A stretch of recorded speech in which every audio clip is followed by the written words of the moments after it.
यही प्रश्न महाराज धृतराष्ट्र ने सनत सुजात जी से किया कि भगवान आप ही एक ऐसा है जो सर्वज्ञ, इसका ठीक से निर्णय कर सकते हैं। मनुष्य दो प्रकार के कर्म करता ही रहता है। बहुत बड़ा पापी हो तो भी उसमें कुछ पुण्य कर्म होते हैं। कोई ऐसा इस सृष्टि में नहीं कि जो एकदम गुण हो ही ना, ऐसा नहीं है।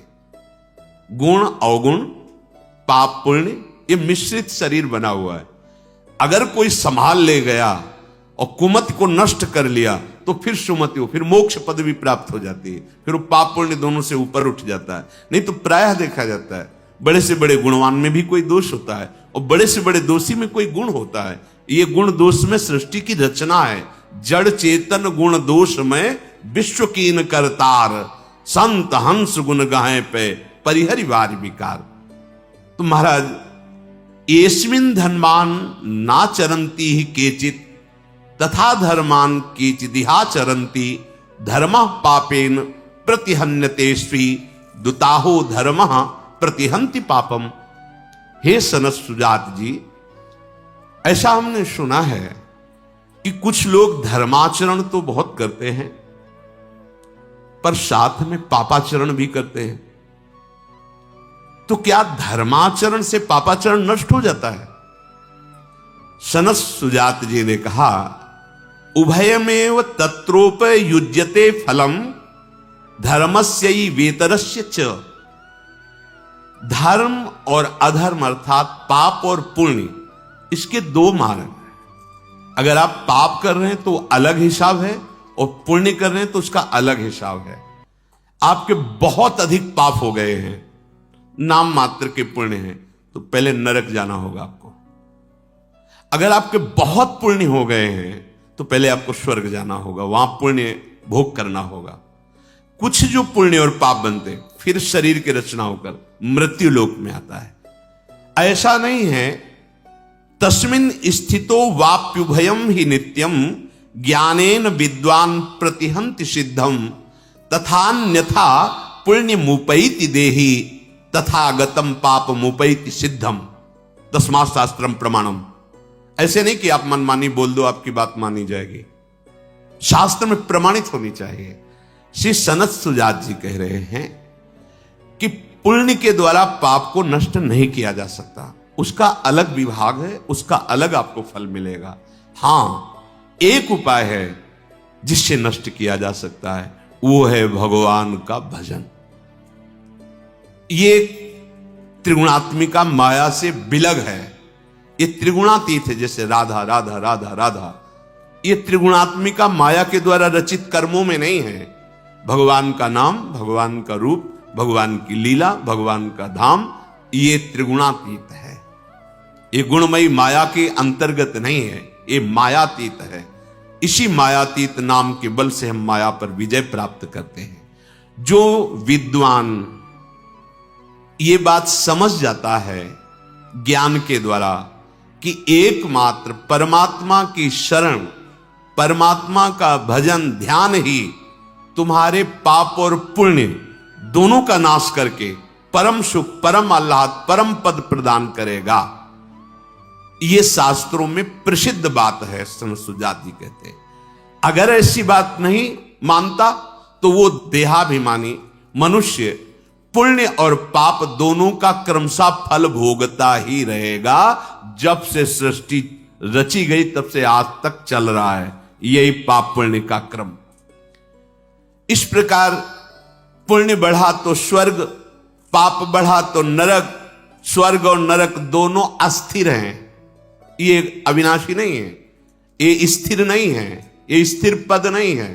जैसे नौस इंद्र पद पर बैठे फिर अजगर की योनि को प्राप्त है। अब जब वहां पुण्य और पापों का विशेष भोग हो जाता है, कुछ बचा तो फिर उसे जन्म होता है, फिर वो कर्मानुसार, संस्कार अनुसार फिर पाप पुण्य एकत्रित करता है, फिर वो लोकों में भोग। यही पुनरपि जननम पुनरपि मरणम। मनुष्य जन्म इसके लिए नहीं मिला है, इस चक्र से निकलने के लिए मिला है। जो तत्वज्ञ महापुरुषों का संग करता है, ध्यान से सुनो, जो भगवत तत्व को जानने वाले हैं, बेमतलब शास्त्र तभी समझ में आएंगे जब भजन करोगे। पढ़ के सुनाना अलग बात है, अगर भजन नहीं करोगे तो वस्तु रखी दिखाई नहीं देगी, शब्द कुछ और है और उसका भाव कुछ और है, रहस्य कुछ और है। वो बात तभी समझ में आएगी जब भजन हो रहा है। भजन और सत्य धर्म के बिना आप हमारे शास्त्रों के आंतरिक भाव को नहीं समझ सकते। ऐसे शब्द सुनने को मिलते हैं जिनका कोई अस्तित्व नहीं है, व्यर्थ का बकवास, व्यर्थ का बकवास। सामने ग्रंथ रखा है, कहीं भी उसमें नहीं है, ऐसे वाक्य नहीं। तस्मात् शास्त्रम प्रमाणम, आप जो भी बात बोले शास्त्र प्रमाणित तभी कहा गया है। बोलने का अधिकार तभी पहले सुना हो, किसी महापुरुष के पास बैठ करके कई बार जिस शास्त्र को सुना हो, खूब अच्छे से उसमें रचा पचा हो और अपने आचरणों में उतारा हो और उस बात का अनुभव किया हो, फिर बोलो। ऐसे नहीं, भगवत ऋषि जी कह रहे ऐसे नहीं बोले, नहीं, पहले खूब अनुभव करो, फिर जब बोले तो हृदय की ग्रंथि खोले, जड़ चैतन्य की ग्रंथि का भेदन करके परमात्मा साक्षात्कार करा दे। ऐसे मनमानी आचरण नहीं। हां, एक उपाय है, अब बोध हो गया आपको, गलती हुई, सत्य मार्ग से भ्रष्ट हो गया, अब तन मन प्राण सब कुछ भगवान को समर्पित करके धर्म से चलूंगा और उनका नाम लूंगा और जो दुख सुख आएगा उसे सहूंगा, मुक्त हो जाओगे, पक्का मुक्त हो जाओगे। तो दियम वस्तु गोविंदम तुभ्यमेव सम, आपकी वस्तु आपको समर्पित। अभी तक अहंकार के कारण दुर्गति हुई, हे नाथ अब ये कहीं कुछ समर्पण नहीं करना, जो जाए वही है।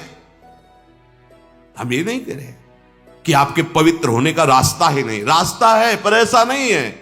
बहुत सावधानी, तस्मात् शास्त्रम प्रमाणम ते, यही चूक होती है।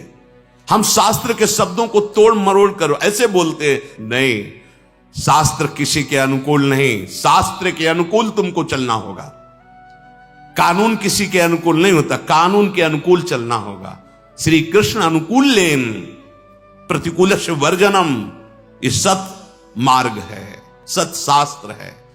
कभी भी कोई पुण्य करके पाप को नष्ट नहीं कर सकता। यहां सनत सुजात जी बोल रहे, पाप का अलग हिसाब है, पुण्य का अलग हिसाब। अगर नष्ट करना है तो एक उपाय है, भगवान की शरण में हो जाओ, उनका नाम, उनका आश्रय, उनका चिंतन।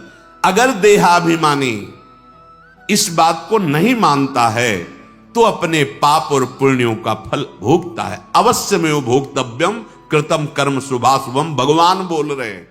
शुभ माने पुण्य, अशुभ माने पाप, अवश्य में वो भोगता, अवश्य भोगना पड़ेगा।